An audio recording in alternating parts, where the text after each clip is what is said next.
Hello friends, बंसका जियो centre में आप लोग का स्वागत है। फ्रेंड्स, आज कुछ करेंट अफेयर्स के क्वेश्चन है जो सभी एग्ज़ामों के लिए काफ़ी लाभदायक है। तो चलिए देखते हैं आज का करेंट अफेयर्स के क्वेश्चन। आज का पहला प्रश्न है, भारतीय महिला हॉकी टीम के नए कोच किसे बनाया गया है? और इसका ऑप्शन है एजोड मारीजने, बी हरेंद्र सिंह, सी वीरेंद्र सहवाग, डी उपयुक्त में कोई नहीं। तो दोस्तों इसका सही आंसर है एजोड मारीजने। एजोड मारीजने भारतीय महिला हॉकी टीम के नए कोच बनाए गए हैं। तो इसका आंसर याद रखिएगा, एजियोड मारीजने। अगला प्रश्न है,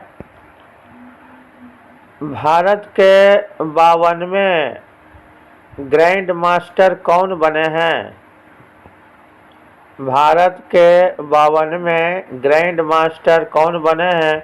और इसका ऑप्शन है ए राहुल BS, बी आर्यन वासने, सी उपर्युक्त दोनों, और डी उपर्युक्त में से कोई नहीं। तो दोस्तों इसका सही आंसर बी है, आर्यन वासने। आर्यन वासने 92वें ग्रैंड मास्टर शतरंज के प्लेयर बने हैं। 92वें ग्रैंड मास्टर बने हैं। तो इसको ध्यान रखिएगा। और आज का अगला प्रश्न है, 2026 के पद्म अलंकरण में निम्न में से किन खिलाड़ियों को पद्मश्री दिया गया है? और इसका ऑप्शन है ए रोहित शर्मा, बी हरमनप्रीत कौर, सी सविता पुनिया, और डी उपर्युक्त सभी। तो दोस्तों यहाँ इसका सही आंसर उपयुक्त सभी होगा।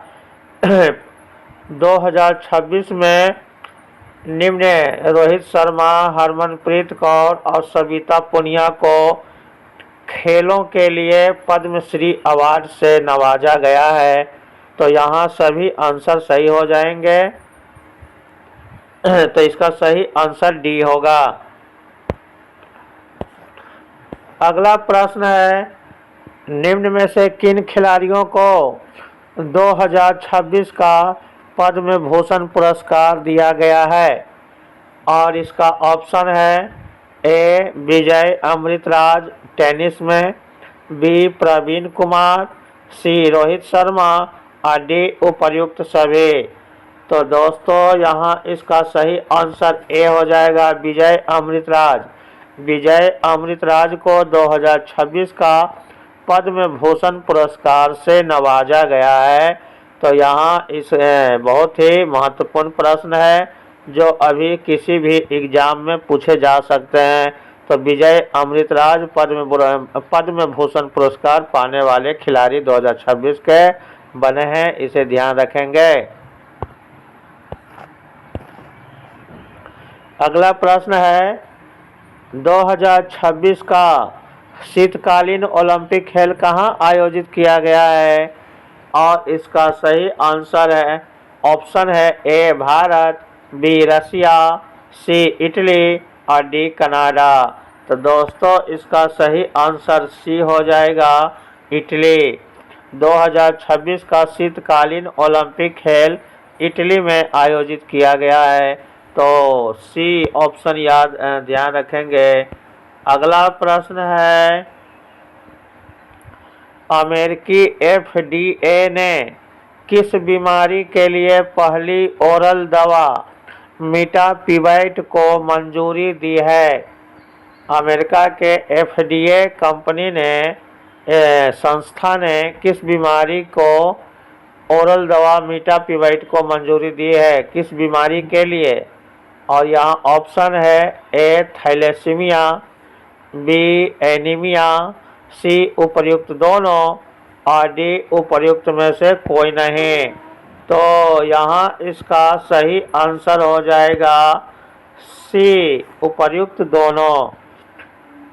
मीटापिवाइट दवा थैलेसीमिया और एनीमिया दोनों बीमारी में के लिए काफ़ी लाभदायक है, इसलिए यहाँ इसका सही आंसर दोनों हो जाएगा, उपर्युक्त दोनों।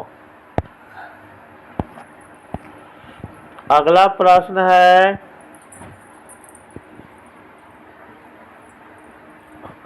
स्वदेशी 3.1 पेंटाफ्लॉप सुपर कंप्यूटर परम शक्ति को किस संस्थान के द्वारा बनाया गया है? परम शक्ति सुपर कंप्यूटर किस संस्थान द्वारा बनाया गया है, ये प्रश्न है। और इसका ऑप्शन है IIT Madras, IIT Mumbai, IIT Kanpur आदि उपर्युक्त में से कोई नहीं। तो दोस्तों यहाँ इसका सही आंसर हो जाएगा IIT मद्रास। IIT मद्रास के द्वारा पेंटाफ्लॉप सुपर कंप्यूटर परम शक्ति को बनाया गया है।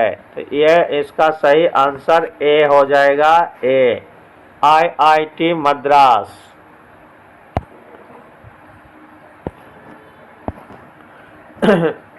अगला प्रश्न है टैगाटोज क्या है? टैगाटोज क्या है? और इसका ऑप्शन है कम कैलोरी वाला प्राकृतिक चीनी, अधिक कैलोरी वाला प्राकृतिक चीनी, बिना कैलोरी वाला प्राकृतिक चीनी आदि उपर्युक्त में कोई नहीं। तो दोस्तों ये इसका सही आंसर ए हो जाएगा, कम कैलोरी वाला प्राकृतिक चीनी। टैगाटोज एक शर्करा है जो सामान्य सुक्रोज से अधिक मीठा है, लेकिन इसमें कैलोरी की मात्रा कम है, जो डायबिटीज पेशेंट के लिए भी उपयोगी है। तो यहाँ टैगाटोज एक कम कैलोरी वाला प्राकृतिक चीनी है, इसे ध्यान रखेंगे।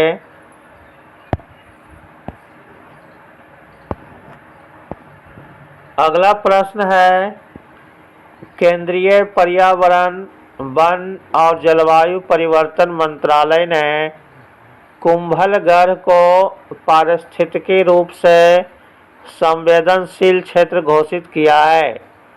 कुंभलगढ़ वन्य जीव अभयारण्य किस राज्य में अवस्थित है?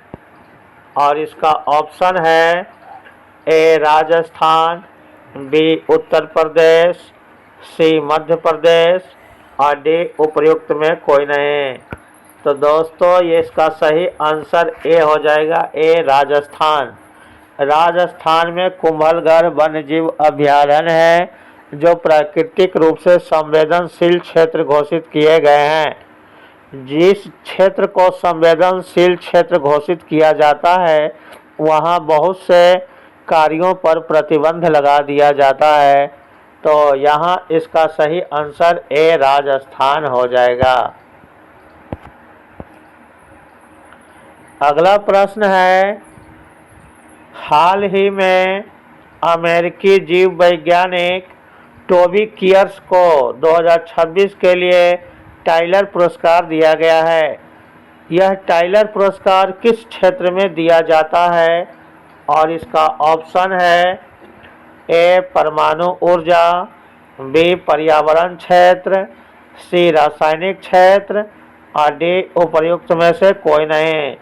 दोस्तों इसका सही आंसर बी हो जाएगा, पर्यावरण क्षेत्र। टाइलर पुरस्कार पर्यावरण क्षेत्र का सबसे बड़ा पुरस्कार माना जाता है। तो यहाँ इसका सही आंसर हो जाएगा बी पर्यावरण क्षेत्र, और जो टोबी कियर्स को दिया गया है।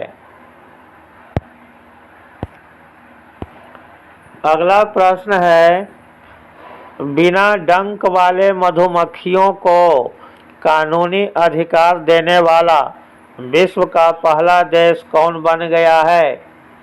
तो और इसका ऑप्शन है a Peru, b Brazil, c Argentina और डी अमेरिका। तो इसका सही आंसर हो जाएगा पेरू। इसका सही आंसर ए हो जाएगा। बिना डंक वाले मधुमक्खियों को कानूनी अधिकार देने वाला विश्व का पहला देश पेरू बन गया है। अगला प्रश्न है, अरलम तितली अभयारण्य किस राज्य में है? अरलम तितली अभयारण्य किस राज्य में है? और इसका ऑप्शन है ए केरल, बी तमिलनाडु, सी कर्नाटक और डी असम। तो दोस्तों इसका सही आंसर ए हो जाएगा केरल।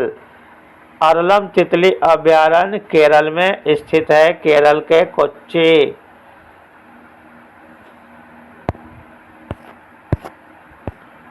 अगला प्रश्न है, जनवरी 2026 में भारत के किस शहर में पहला अंतर्राष्ट्रीय मसाला मार्ग सम्मेलन का आयोजन किया गया? और इसका ऑप्शन है ए कोच्चि केरल, बी चेन्नई तमिलनाडु, सी बेंगलुरु और डी उपयुक्त में से कोई नहीं। तो पहला अंतर्राष्ट्रीय मसाला मार्ग सम्मेलन का आयोजन कोच्चि के केरल के कोच्चि में आयोजित किया गया है। तो यहाँ इसका सही आंसर ए हो जाएगा कोच्चि केरल। अगला प्रश्न है, गृह मंत्री अमित शाह ने कहाँ जैव सुरक्षा स्तर 4 BSL 4 रोकथाम सुविधा और प्रयोगशाला के आधारशिला रखे हैं? और इसका ऑप्शन है ए अहमदाबाद, बी गांधीनगर, सी सूरत, डी भावनगर। तो इसका सही आंसर बी हो जाएगा। इसका सही आंसर बी गांधीनगर है। तो गांधीनगर ध्यान रखेंगे। तो दोस्तों इस प्रकार से आज के ये करेंट अफेयर्स के क्वेश्चन थे। आप लोग इसे ज़्यादा से ज़्यादा देखें, सभी एग्जामों में काफ़ी उपयोगी साबित होगा। धन्यवाद।